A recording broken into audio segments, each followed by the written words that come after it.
So ఆయన మనతో లైవ్లో జాయిన్ అవుతున్నారు సార్. ముందుగా ఒక మాట, మీరు ఆర్టీసీ బస్సుల్ని ప్రైవేట్ పరం చేయాలి అనేటువంటిది ఒక అంతర్గత లక్ష్యం. దానికోసం అని చెప్పని ఎలక్ట్రిక్ బస్సులు అనేదాన్ని ఒక సాకుగా తీసుకున్నారని చెప్తాను. మనం ఇంతకుముందు కూడా ఈ సబ్జెక్ట్ డిస్కస్ చేసాం, కార్మిక నాయకులతో కూడా మాట్లాడారు. అంతేకాకుండా ఒక ఆర్టీసీకి ఉన్నటువంటి ఆస్తులు, ప్రత్యేకంగా నగరం నడిబొడ్డున, విజయవాడ లాంటి నగరాల్లో నడిబొడ్డున ఉన్నటువంటి కోట్లాది రూపాయలు విలువ చేసేటువంటి ఆస్తులను కూడా ప్రైవేటుగా ధారాదత్తం చేసేందుకు కూడా పావులు కలుపుతున్నారని.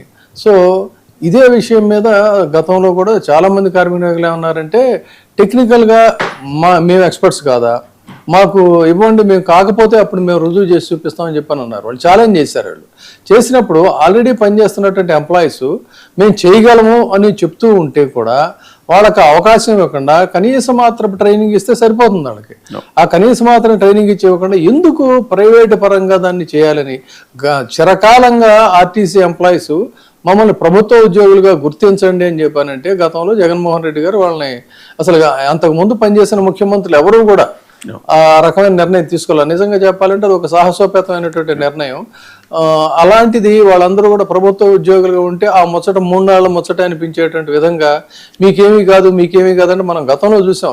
అనేక ప్రభుత్వ సంస్థలను ప్రైవేటీకరించేటప్పుడు చాలా నిదానంగా ఏమీ తెలియనట్టుగా ఏం కాదు భరోసాని, చిన్నపిల్లలకి ఇంజక్షన్ ఇచ్చేటప్పుడు చెప్తారు నొప్పి ఉండదమ్మా చేసేస్తున్నా అని టక్మని ఇంజక్షన్ చేసినట్టు వీళ్ళకి ఈ రకమైనటువంటి ఇది ఇస్తున్నారు.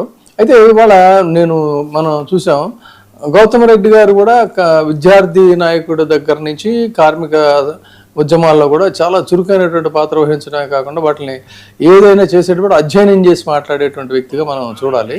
అయితే ఇవాళ ఒక సంచలనమైనటువంటి ఆరోపణలు చేసింది ఏంటంటే, దీని వెనుక కోట్ల రూపాయల కుంభకోణం ఉంది అని చెప్పడం చాలా ఆశ్చర్యం కలిగించే విషయం. మరి దీని వెనుక దాగినటువంటి ఇదేమిటి? సో దీన్ని మరి ఏ రకంగా నిలువరించగలుగుతారు? అటు కార్మిక సంఘాలు కానీ, ఇటు తను వైఎస్ఆర్సీపీ పొలిటికల్ ప్రతినిధిగా కూడా ఉన్నటువంటి మాట కాబట్టి మనకంటే కూడా మనం ఆయన మాటల్లోనే అడిగి తెలుసుకుంటే బాగుంటుంది. మనతో జాయిన్ అవుతున్నారు పూనూరు గౌతమ్ రెడ్డి గారు, వైసీపీ ట్రేడ్ యూనియన్ నాయకులు. సార్ నమస్కారం. సార్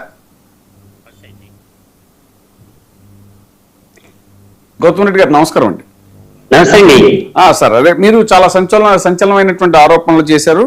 ఆర్టీసీని ప్రైవేట్ పరం చేసేటువంటి కుట్ర జరుగుతోంది అనేటువంటిది. 59,300 బస్సుల నుంచి ఇప్పుడు ఎంప్లాయీస్ నుంచి 43,000 మంది ఎంప్లాయీస్కి తగ్గించేయటం కానీ, లేదా 12 డిపోలు ప్రైవేట్ పరం చేయటం కానీ, ఇలా చాలా ఆరోపణలు చేశారు సార్. మీ మాటల్లో ఒకసారి. నేను చెప్పింది ఆరోపణలు కాదండి, అది ఇట్స్ వాస్తవం. వాళ్ళంతా హై హ్యాండెడ్ గా ఈ ప్రజాస్వామ్యమైనటువంటి ఈ పరిపాలనలో ఒక డిక్టేటర్ లాగా వ్యవహరించేటువంటి పద్ధతిలో ఈ రాష్ట్ర ప్రభుత్వం తీసుకునేటువంటి నిర్ణయంలో భాగమే ప్రైవేటైజ్ చేయటం.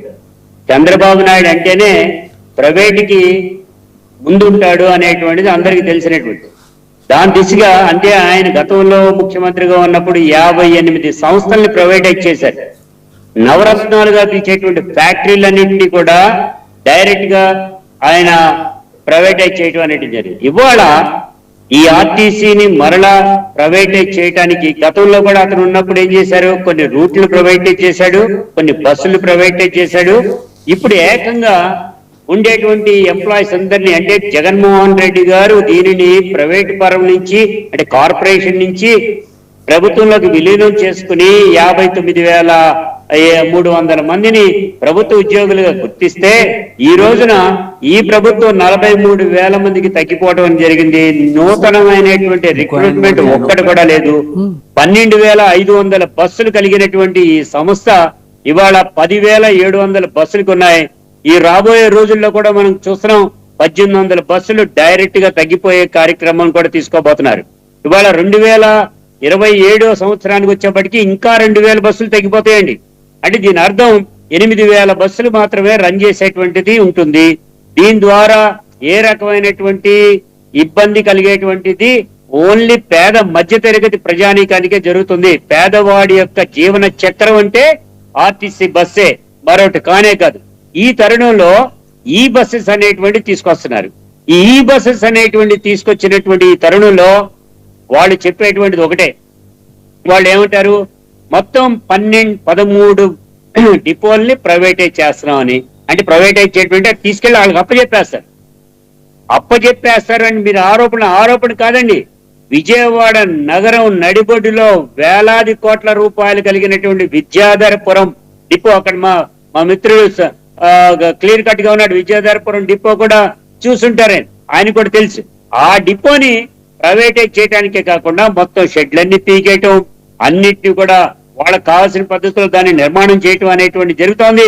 ఎలక్ట్రిసిటీ ఇస్తున్నారు, ల్యాండ్ ఇస్తున్నారు, మొత్తం షెడ్లన్నీ కూడా ఇచ్చేటువంటి కార్యక్రమాన్ని వాళ్ళు తీసుకోవటం అనేటువంటి జరిగింది. అందుకని ఎటువంటి పరిస్థితులైనా కానీ వీటన్నిటినీ ప్రైవేటైజ్ చేయకూడదు అనేటువంటిది మేము చెప్తా ఉన్నాం. వీటన్నిటిని వాళ్ళకి ఇచ్చేసేయండి. నేను అనేది ఏంటి, ఇచ్చి ఈ ల్యాండ్, ఈ విద్యుత్, ట్రాన్స్ఫార్మర్లు అన్ని కూడా వాళ్ళకి ఇచ్చేసి చేయటం అనేది జరుగుతోంది. ఇవాళ ఈ బస్సుల కార్యక్రమాన్ని తీసుకొచ్చాడు. ఈ బస్సులు రాకూడదని అంట్లా, కానీ ఆ వచ్చినటువంటిది ఏ కేంద్ర ప్రభుత్వం అయితే ఇస్తున్నాయో బస్సెస్, ఏ కేంద్ర ప్రభుత్వం అయితే ఇస్తున్నాయో డబ్బులు, వాటిని మనం వినియోగించుకుని అదనంగా కేంద్ర ప్రభుత్వానికి కట్టాల్సినవి ఏమైనా ఉన్నట్లయితే ఆ డబ్బును మనం బ్యాంక్ నుంచి లోన్ తీసుకుని కట్టినట్లయితే ఆటోమేటిక్ వస్తుంది. ఇవాళ ఇంకా చెప్తే ఆశ్చర్యం, 12 మీటర్ల బస్సు అనేటువంటిది ఈ బస్సుల్లో ₹72.55 మనం చెల్లించాలి కిలోమీటర్కి. అదే 9 మీటర్ల సిటీ బస్ కి అయితే ₹62 పే చేయాలి. అంటే దీని అర్థం ఏంటి, అదనంగా ఇవన్నీ ఇవ్వటమే కాకుండా మరింకా డబ్బులు కూడా ప్రైవేట్ వాళ్ళకి ఇచ్చేటువంటి కార్యక్రమాన్ని కూడా మన ఈ ప్రభుత్వం తీసుకుంటుంది అనేటువంటిది కూడా చెప్తున్నా. దీనిలో భాగంగానే ఇది రివీరింగ్ చేశారు, నష్టం వస్తుందన్నారు. అసలు నష్టం ఎందుకు వస్తుందని అంటున్నా, జగన్మోహన్ రెడ్డి గారి హయాంలో నష్టం ఎందుకు రాలా? ఒకవేళ వచ్చినప్పుడు ప్రభుత్వం ఆదుకుంది కదా. ఆనాడు బస్సులు కావాలని 700 కోట్ల రూపాయలు డైరెక్ట్ గా ఆర్టీసీకి ఇవ్వటం అనేది జరిగిందే. కొనేటువంటి బస్సులు 1459 బస్సులు కొనుగోలు చేయడం జరిగింది. 2003లో ఇచ్చారు కదా ఆయన.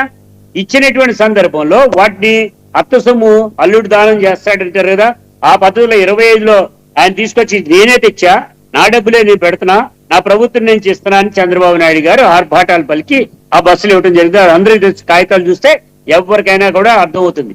ఈ తరుణంలో నేను చెప్పేటువంటిది, శ్రీశక్తి బస్సులు పెట్టారు, 16 సర్వీసులు ఇస్తానన్నారు. ఓకే, బాగుంది.